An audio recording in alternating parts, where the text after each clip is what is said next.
Nonton Ina Health dari rumah aja.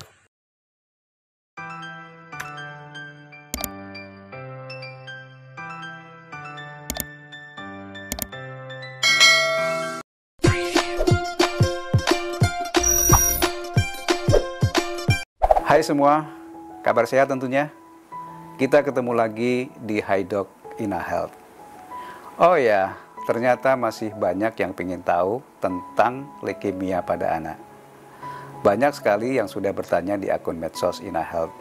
Oke, kita akan jawab pertanyaan-pertanyaan itu bareng saya, Dr. Edot.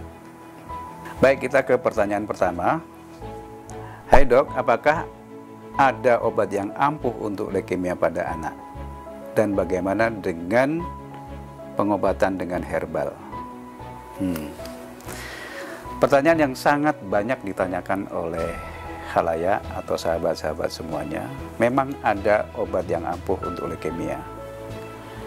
Kalau kita ngomong tentang keganasan pada anak-anak, maka ada 3 modalitas pengobatan, yaitu kemoterapi, kemudian radiasi, dan pembedahan. Nah, kalau pada anak-anak itu yang dulu dipakai adalah kemoterapi dan radiasi. Namun sekarang radiasi sudah tidak dipakai lagi, yang kita pakai sekarang adalah kemoterapi. Kemoterapi itu dengan memasukkan obat-obatan, baik itu secara oral atau diminum, kemudian ada obat-obatan yang kita masukkan lewat jalur darah atau lewat infus, dan ada juga obat-obatan yang dimasukkan ke dalam cairan sumsum tulang. Kalau anak-anak leukemia sudah hafal dengan metode ini, namanya suntik punggung. Ya, itu modalitas yang ada di dalam pengobatan leukemia. Dan kalau kita ngomong berapa sih angka kesembuhannya? Angka kesembuhan di negara maju sudah mencapai di atas 90%. Di negara kita, alhamdulillah sudah naik dari tahun ke tahun. Dalam kurun waktu 10 tahun terakhir ini kita sudah mencapai angka kesembuhan 70% kira-kira. Dari kira-kira 20-30 tahun yang lalu hanya sekitar 30-40%. Nah, tentang herbal itu memang sekarang banyak diteliti oleh ahli-ahli dunia. Dan akhirnya ahli-ahli leukemia di dunia bersepakat bahwa herbal ini yang termasuk dalam CAM atau Complementary Alternative Medicine tetap boleh diberikan asal tidak meninggalkan obat-obatan yang ada, maksudnya obat-obatan standar yang ada pada penyakit leukemia, dalam hal ini adalah kemoterapi. Pertanyaan kedua tentang bagaimana dengan pengobatan transplantasi sumsum tulang. Pengobatan dengan transplantasi sumsum tulang itu memang ada indikasi tertentu. Indikasinya kalau dia tidak berhasil dengan pengobatan kemoterapi standar.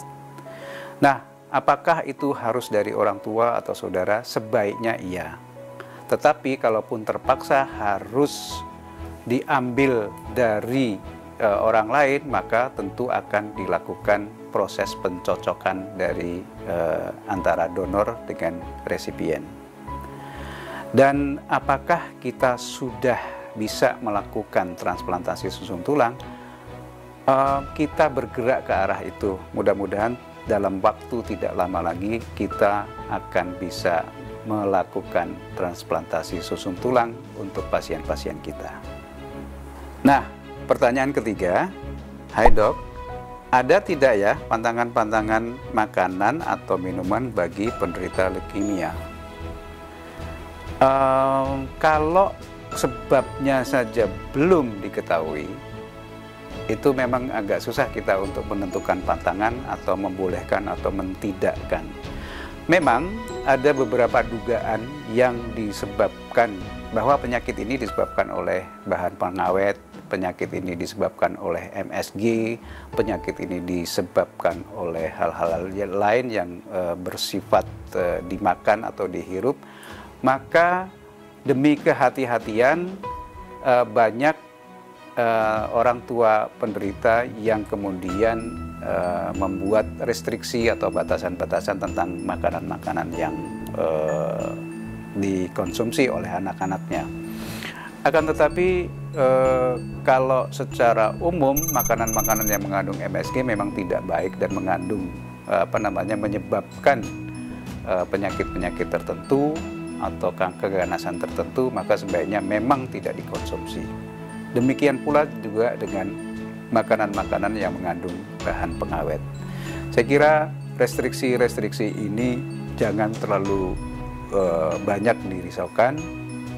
Biarkan anak-anak bahagia, biarkan anak-anak bergembira, tapi yang penting makanan yang harus dijaga adalah makanan yang harus dijaga kebersihannya. Artinya, hati-hatilah kalau kita jajan. Ingat, pada anak-anak penderita leukemia, apalagi yang sedang dalam kemoterapi, daya tahan tubuhnya sangat rendah sehingga kita harus mencegah anak-anak dari infeksi yang masuknya dari makanan. Itu misinya. Sahabat semuanya, semoga informasi tadi bermanfaat. Jangan lupa share video ini. Pokoknya selalu menerapkan pola hidup yang sehat.